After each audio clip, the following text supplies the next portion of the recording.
Hello, family. How do you do? Auntie Oni's Story Village is here for you.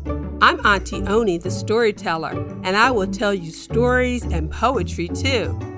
From villages around the world, just for you. I can say hello in many languages. Can you? Repeat after me and learn something new.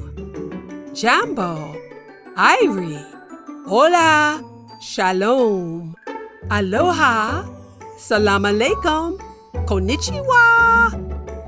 Did you hear hello in your language? If you didn't hear Auntie say hello in your language, email me at auntioni@aol.com and let me know so I can say hello in your language on another show. Auntie Oni's Story Village is for children of all ages, so listen up. Today in the Story Village, we have a story about a little boy named Reggie Rascal, written by Pat McLean Smith from the city of brotherly love and sisterly affection, Philadelphia, Pennsylvania. Pat is a poet, fiber artist, and storyteller. Her book is dedicated to all her beautiful grandchildren. Listen up. There once was a boy named Reggie who was very naughty and bad. His parents worried about him, and it made them very sad because Reggie thought that Reggie could do whatever Reggie wanted to.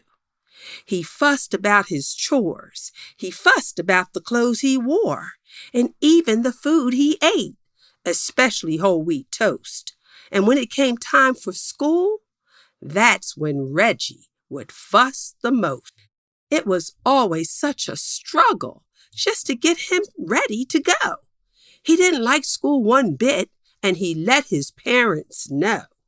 He fussed on the bus, he fussed in the yard, he fussed when he was in class. It seems at times that Reggie's fussing would last and last and last. Reggie wouldn't listen. Reggie wouldn't obey to anything his teacher would say. He'd close his eyes and frown and scowl and hold his breath a long, long while, because Reggie thought that Reggie could do whatever Reggie wanted to. He hated reading and writing, and arithmetic was out. He would stomp his feet, cross his arms, and pout. To both his parents and teachers, this is what he would say. No school-time lessons for me. All I want to do is play and play and play. Well, one day Reggie's teacher, Mr. Ray, was determined that Reggie would learn. So he came up with a plan to teach him a real lesson. So he called Reggie's parents at home. Since Reggie thinks that Reggie can do whatever Reggie wants to do, I have a plan to teach him a lesson, if that's okay with you. Of course, Reggie's father said.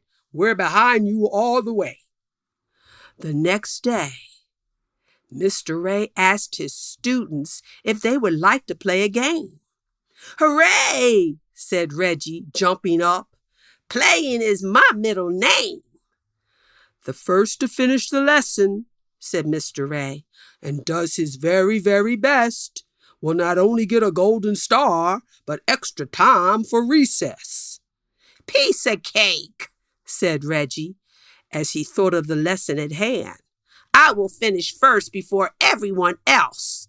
At least that was his plan, because Reggie believed that Reggie could do whatever Reggie wanted to.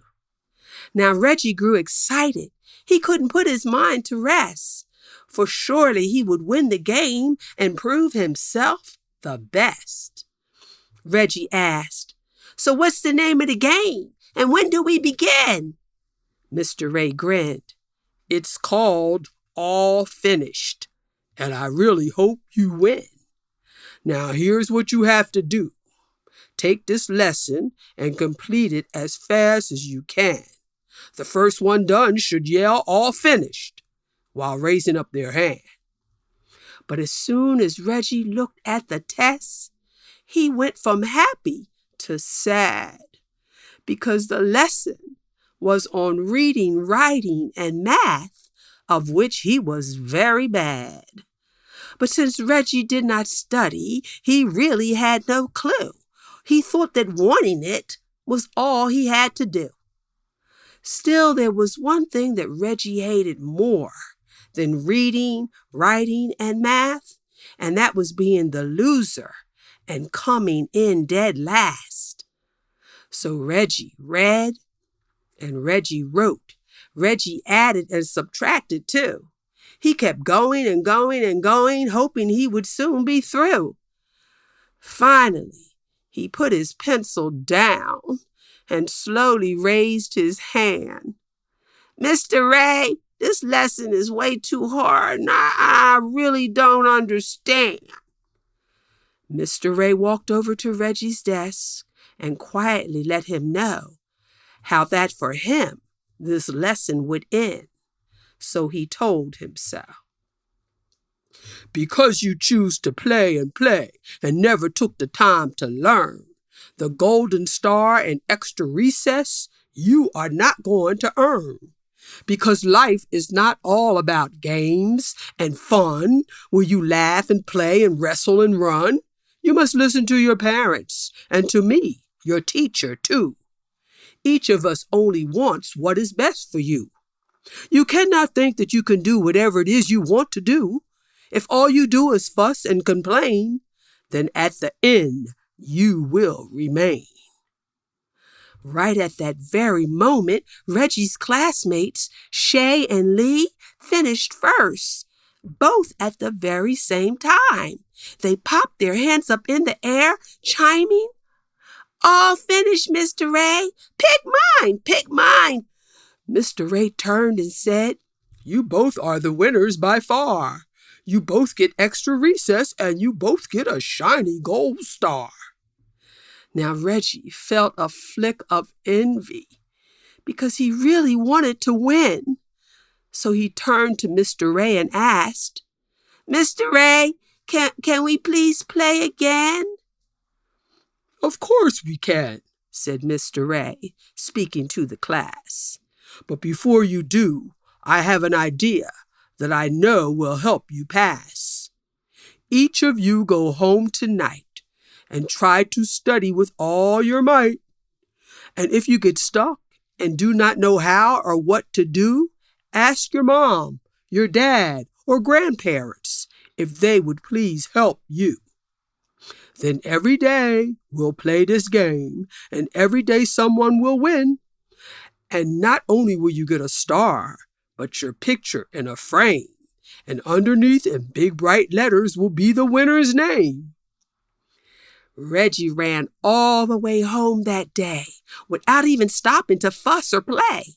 He told his parents about the game and how he really wanted to win and have his picture with his name placed inside a frame. Reggie said to his parents, "I know I've been naughty. When asked to do my chores, I would frown and fuss out loud, but I really want to be better now, and I want to make you proud. So I hope that you will help me with reading, writing, and math. I know that what you teach me will last and last and last." "Of course we will help you," said his mom, "but you must promise to be good and never fuss or disobey and always do the things you should."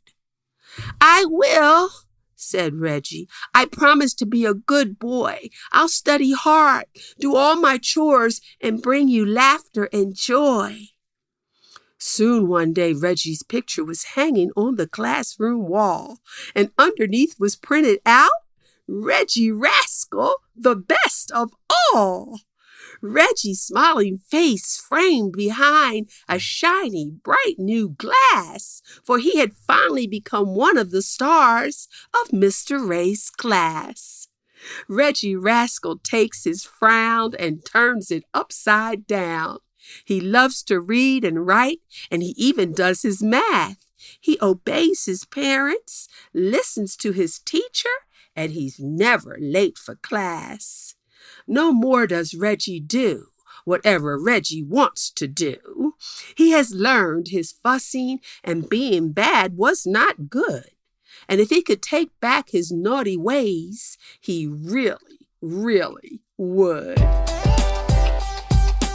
Thank you, Pat McLean Smith, for sharing your story, Reggie Rascal, with Auntie Oni in our story village. Miss Pat's book can be found on Amazon. And if you like a personal copy of Reggie Rascal, visit with Miss Pat at patmclean.com. patmclean.com. Thanks for listening, and subscribe to Auntie Oni's Story Village for a new story and poem every Saturday. Visit with me at www.auntie.oni.fun.